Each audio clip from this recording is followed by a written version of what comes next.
So, as we enter the hospital, if you enter the first door inside, you find a save point, and then the game froze. Fucking HD collection.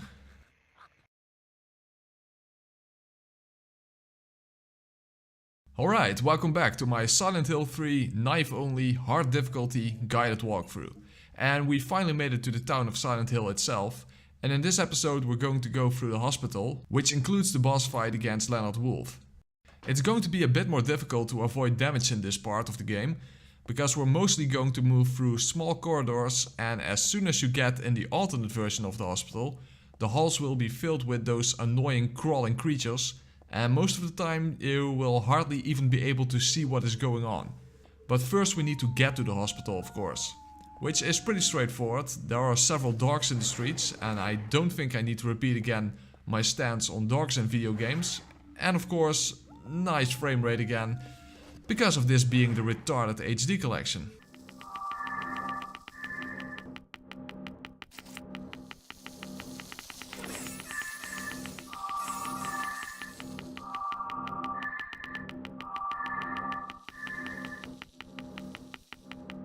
Before you enter the hospital, make sure to make a small stop at this place, because here you can find the first aid kit. And healing items will become more and more important, especially because we need to save as much healing items as possible for the final boss of the game. You will be kicking yourself if you have to do the final fight with hardly any healing items at all. Because even though the boss fight in this episode is going to be really long already, the final boss of the entire game is almost twice as long of a fight.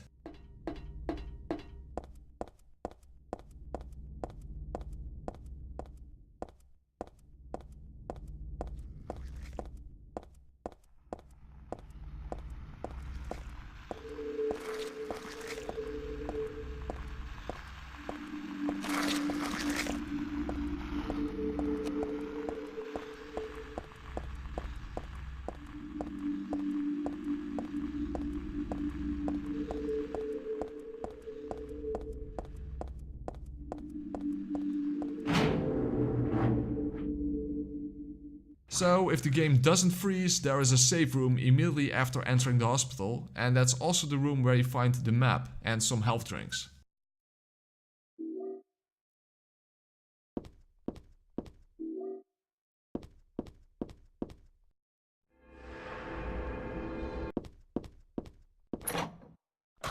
Alright, now we need to get to the elevator, but right before that there is another healing item we can pick up.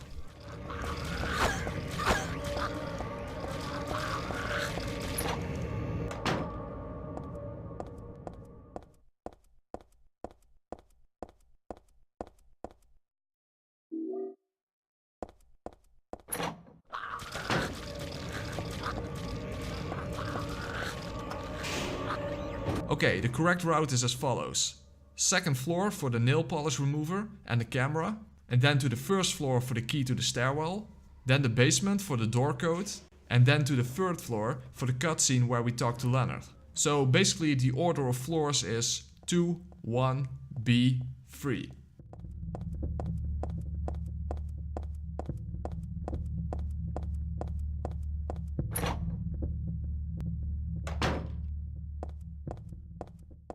Okay, so if you wonder what the bottle of perfume does, well, don't try it out, because it actually attracts monsters, and at specific locations, more monsters will appear. As far as I know, this can actually help you out if you are going for the possessed ending, where there's a certain amount of monsters that you need to kill. But in my case, it's basically a pacifist run, so definitely no perfume for me. Alright, here we have the infamous cannibal puzzle, where the code turns out to be that the numbers correspond to specific parts of the face that the person in the poem is eating. Nothing disturbing about that, of course. And what makes it kind of dickish is that it starts with a reference to pushing your thumb into the eye socket, which sounds like pressing a button on the keypad. But that is actually part of the poem that needs to be ignored, because it has no relation to eating. Okay then. The interesting thing about the clock puzzle is that it's always random. So there is no one right answer. You will always have to look for what specific random time it happens to be.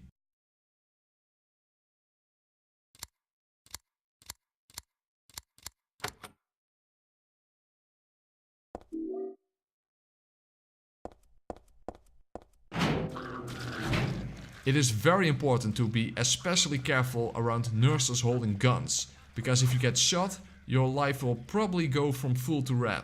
Fortunately, they fire rather slowly, but whenever you run past a nurse with a gun, it's best not to run away in a straight line. Unless, of course, there's another monster in between you. Also, like in most areas of the game, new enemies can spawn depending on what actions you took before that. For example, when you get a new item, that may cause enemies in areas you've already been to either spawn or despawn. So unless you really know the game inside and out, it's simply best to never assume that any area is completely safe. Alright, so now we have the nail polish remover. We can get the key that is stuck on a wall in one of the final rooms of the first floor. And it's best to be quick to enter that room because there's a nurse with a gun right in front of it. Now in that same hallway is actually another room with an ampoule in it. However, I'm skipping that room because it's an enclosed space with 3 nurses inside of it. So it's unlikely that you can actually get the ampoule and make it back out, and even if you get back out, your life will probably be in red, so that pretty much nullifies the benefit of getting the ampoule in the first place.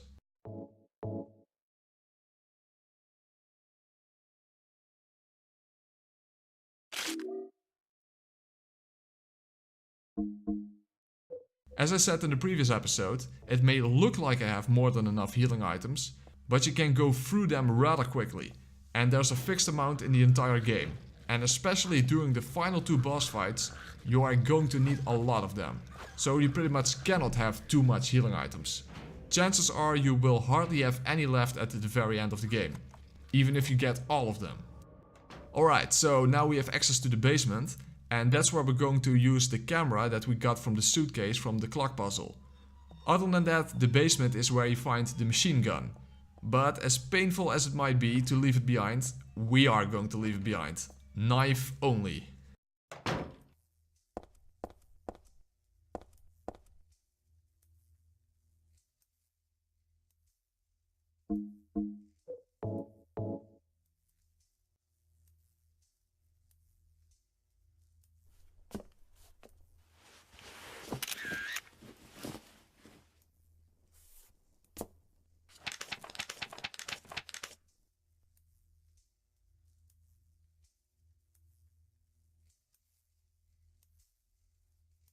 For some strange reason, the photograph you just took will not show up in your inventory. So chances are that you will be standing in front of the locked door to enter the code, and then you forgot the code. And then you go and check your inventory to look at the code again, and it's not there. However, it is actually there, but it's in your files, rather than as an item in your inventory. I wonder how many people got fucked over by that on their first playthrough. I probably was one of them. You know what, I still remember the code, so let's type it in and then go to the room to the left to first save and get some health drinks. And definitely pick those up, because there are no less than 3 health drinks in that room. And then it's time to have our first confrontation with Claudia's abusive father, Leonard Wolf.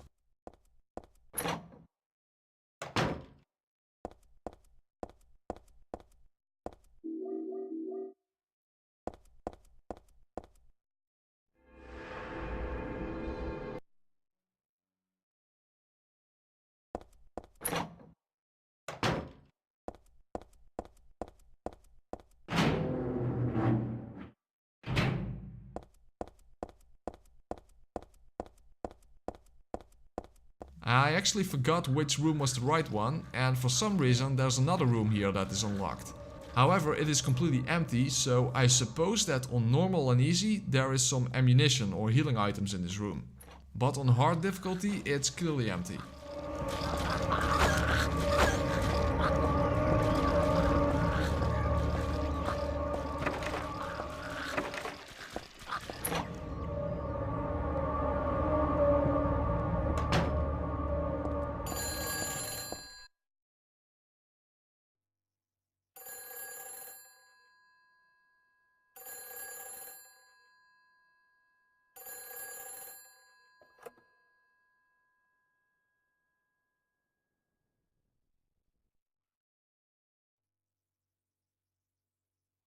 Hello? Claudia? No, I'm not. Don't lie to me, Claudia. You're always trying to run from your responsibilities. Have you come to apologize? Or maybe you still don't realize how foolish you've been. The salvation of all mankind. God, what a ridiculous dream. Wait, just listen to me for a second. I've heard enough from you already. How did you turn out this way? Where did I go wrong? Listen to me already. I'm not Claudia. You're not Claudia? My name is Heather. Heather. Who are you? Leonard Wolf. I'm sorry. I thought you were my daughter.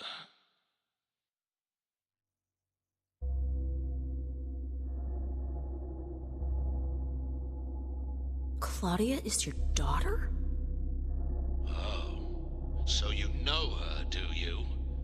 Are you one of her followers? No, never. When I find her, Oh, I can feel the hatred. What? Behind your words, the anger. You plan to kill her, don't you? I'm sorry. But she killed my father. She's a fool. But she's still my daughter. I was going to forgive her if she changed her ways. But I see it's too late. Heather, will you help me?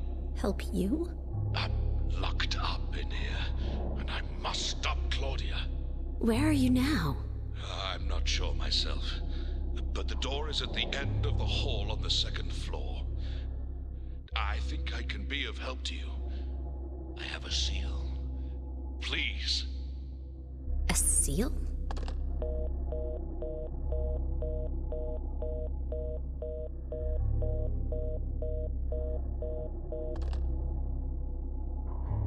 The end of the hall on the second floor.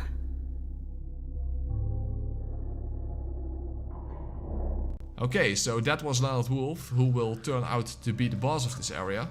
Now I have skipped all the rooms with the diary and the dolls because you don't actually need to go there. But first time playing, you would expect the person leaving those dolls behind to be the boss instead of Leonard. But that's obviously not the case. By the way, something I find interesting about the presentation of the Silent Hill games is because it actually involves environmental storytelling. Meaning that the story isn't merely presented in cutscenes, it's also written into the environment itself. Pretty much in all of the first 4 games, especially the 4th one, you could already figure out what is going on just by paying close attention to where you are, why the world around you is the way it is, and what items you find, and especially when there is written text to be found. And the second Silent Hill game does it in its own way by having everything in the game being symbolic, because it's essentially all in the protagonist's mind. Which makes you wonder what the originally intended ending of Silent Hill 1 was supposed to be.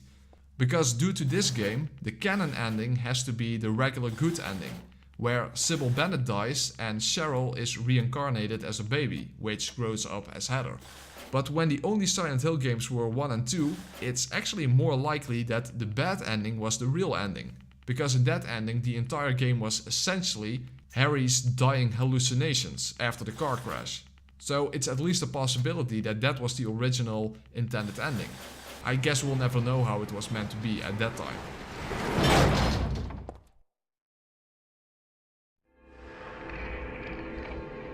Still has an unusually high fever. Eyes don't open. Getting a pulse. Just barely breathing. Why? What is keeping that child alive?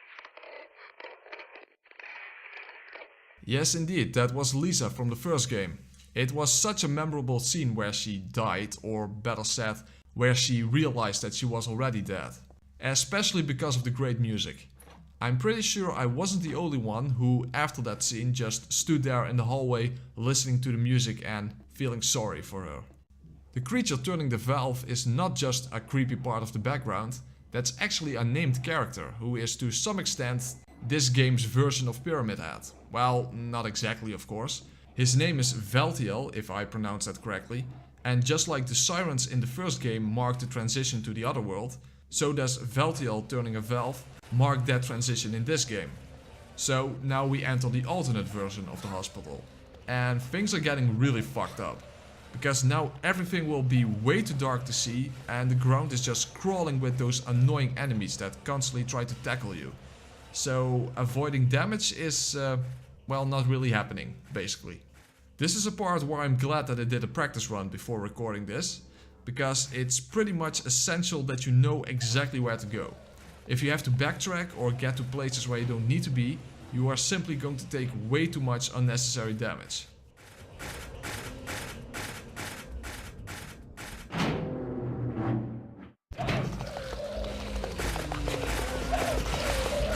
Okay, so the order of events this time... You son of a bitch! You couldn't even let me enter the elevator, huh? God damn it, I hate those fuckers.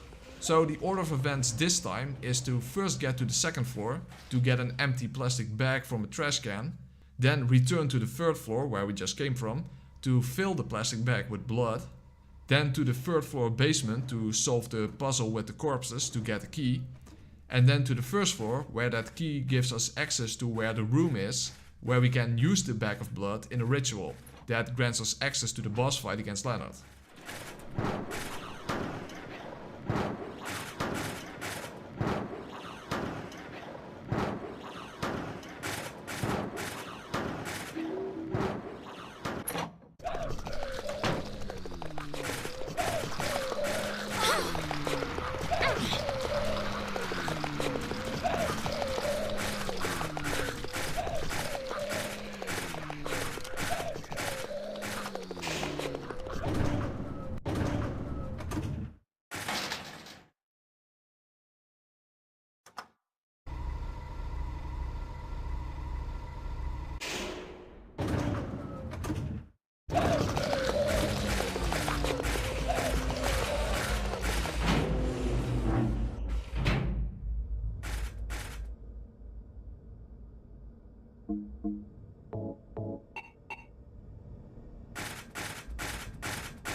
Okay, so now we got the bag of blood, but we need a key to get to the room where we need to use it.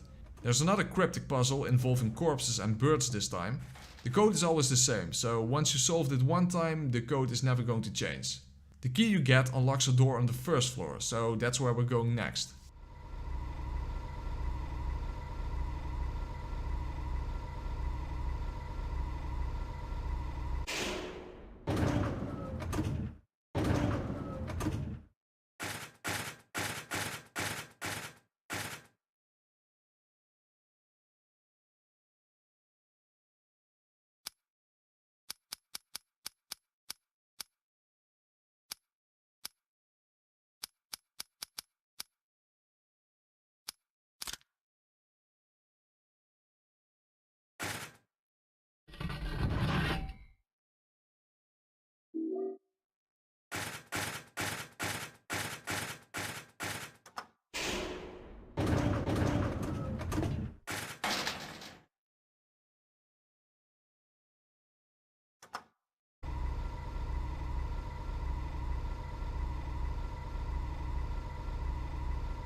I'm taking quite a risk here, but if you follow this corridor around, you can find an ample in a room with a save point. And that save point I'm actually going to ignore, because there is a save point as well in the room where we're going next, which will be the room where we get access to the boss of this area.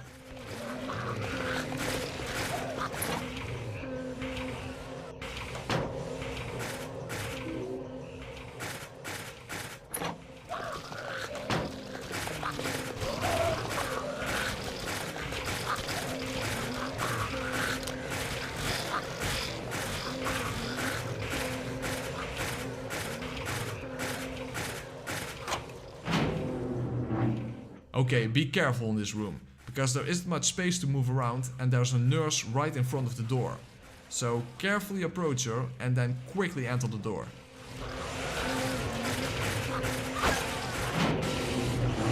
Okay, final hallway, and it's unfortunately almost impossible to avoid damage here. Those crawling fuckers are everywhere and there's a hospital bed blocking the right side of the already narrow hallway. And on top of that, there is also a nurse behind those crawlers. So be prepared to take some massive damage, right before the boss fight of all places.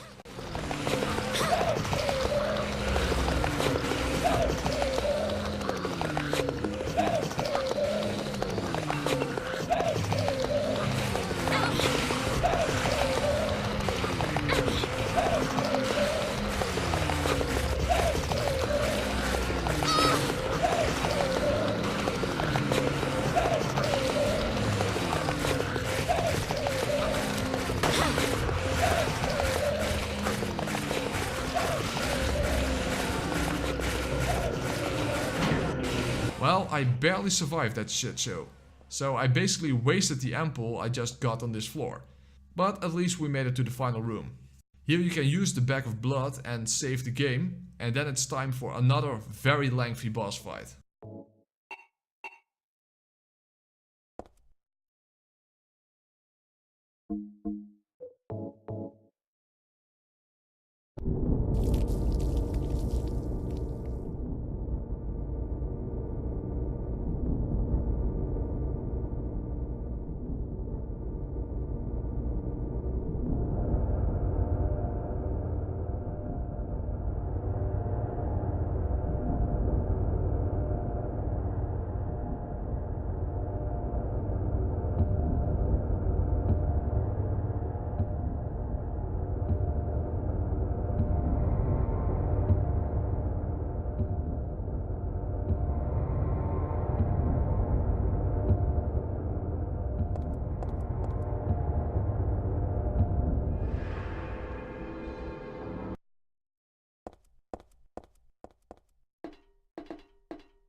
Heather?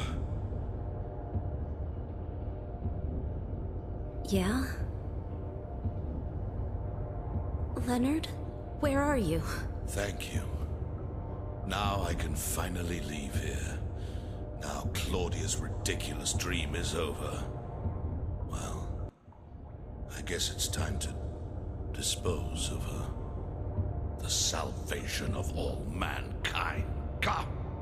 Why must we reward even the unbelievers? What are you talking about? About our plans, of course. It's true that God is merciful. But first, one must be chosen. Only we, who hearken to the voice of God, will be given the keys to paradise. Don't you think so, Heather? Yeah, sure. Go ahead and think whatever you want. What do you mean by that? I mean that I don't think the way you guys do. I don't want any part of that kind of paradise. You're an unbeliever. You deceive me. I didn't deceive you. We were both just wrong about each other. I thought you were a normal person. So you tried to trick me?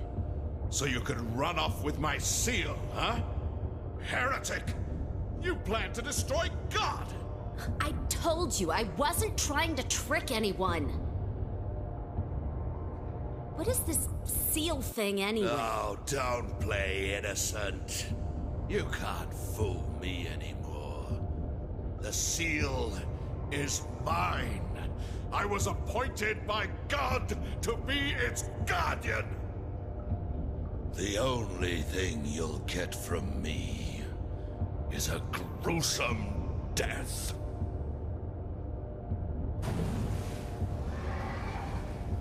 Leonard, is that you? Death to all who turn their backs on God! Is every person here a mental case? Well, I guess you're not a person anyway. Alright, like the other boss fights, it's not all that hard in principle, because we're dealing with a very limited moveset, but the problem lies in the execution, because it's quite difficult to prevent taking a lot of damage in this fight. Basically, the only safe place to attack Leonard is directly behind him after he surfaces. You can then stab him 3 times before he goes back into the water. When he's underwater, you need to constantly chase him around so that you can get behind him as soon as he rises up again. The reason for that is because Leonard can essentially attack all around him except exactly behind him. So let's say that about 340 degrees around him is a hitbox. And he has wide sweeping attacks with a lot more range than you would actually think. Moreover, if he hits you, you can get stunned, and that will most likely mean that you will take multiple hits. But the main difficulty lies in the fact that it's rather unpredictable when he's going to surface. And when he gets near the edge of the arena, he will turn around. And this means that when you are chasing him, he can suddenly turn around, rise up from the water and immediately attack you. And like all bosses, sure, you can relatively easily avoid the attacks and do some attacks of your own. But because this fight lasts so long, the chances of making a mistake are simply very high. Simply because you have to do the same thing for about 20 minutes or so. So as I said, sure, in principle these fights aren't hard. But when you add the length of the fight, plus the limited amount of healing items, plus the need of preserving your healing items, and then it becomes a different story. Now, one thing that can help you predicting when he's going to surface is that when you see him slowing down, that means he's about to stand up. However, that doesn't mean that he always slows down before surfacing. It simply means that when he is slowing down, he is likely to get up in about a second or two. One more thing you need to pay attention to is that the safe zone behind his back is rather precise. In fact, in my test run, I actually died because I thought I was safe, but apparently I was a little bit too much to the left or to the right. And the animation where he dives back into the water actually counts as an attack. So what you can do is to move backwards as soon as you stab them the 3rd time. But the main source of damage that you will take is when he surfaces right after turning around. So when you take a hit, don't just stand there, don't counterattack, try to move out of his reach as soon as possible. And if he surfaces when you are not right behind him, don't attack. Stay away from him, and after a while he will dive into the water again. Only attack when you are directly behind him. Because you will see me take damage because I don't actually follow that rule all the time. And then, like all the boss fights, it's a matter of stamina. Because you'll be doing this for a while.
Leonard's not here anymore.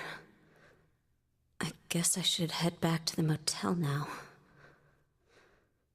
I hope Douglas is okay. Huh?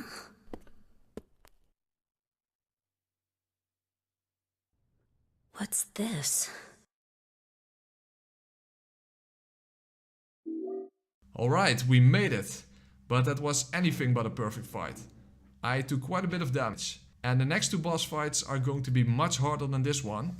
And all of this was to get the Seal of Metatron, which plays no significant part in the story for some reason, and it's apparently worthless. So basically all of this was for nothing. Anyway, there is nothing more to do in this hospital, so make sure to save the game, and then we'll get another cutscene. And after that we need to make our way back to the motel.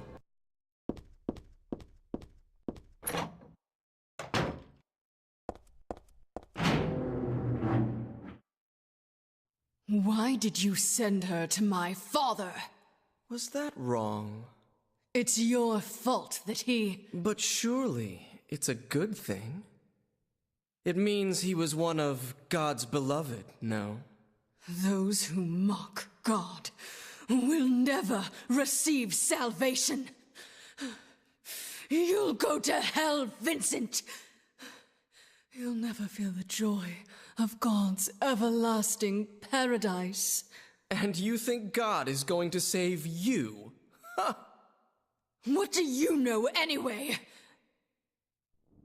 I know about the pleasures of this world. And I want to find my happiness while I'm still here. You hated your father, didn't you? I saw the way he hit you,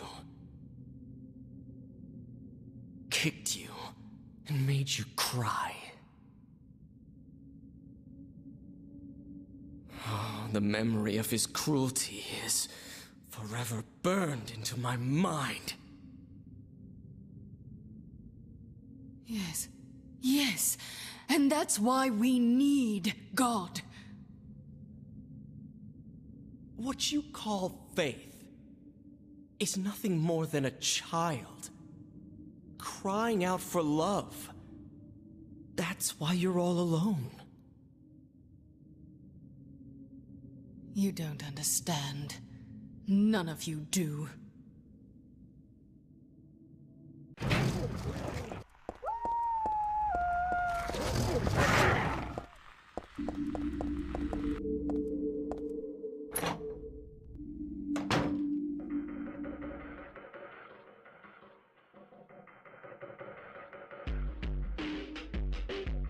Where's Douglas?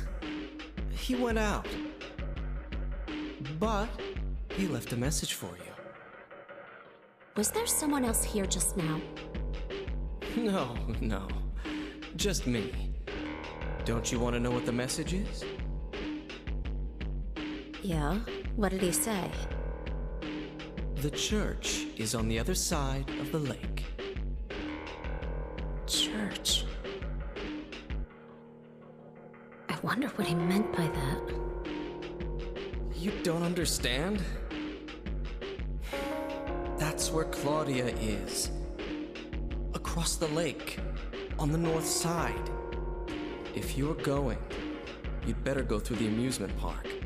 It's probably the only way in now. Go northwest on Nathan Avenue. It's a bit far, but it's closer than heaven. Is that it for the message? Uh-huh. Thanks.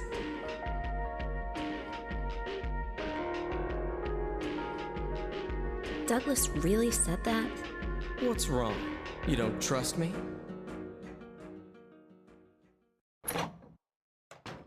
Alright, now we need to head to another familiar place.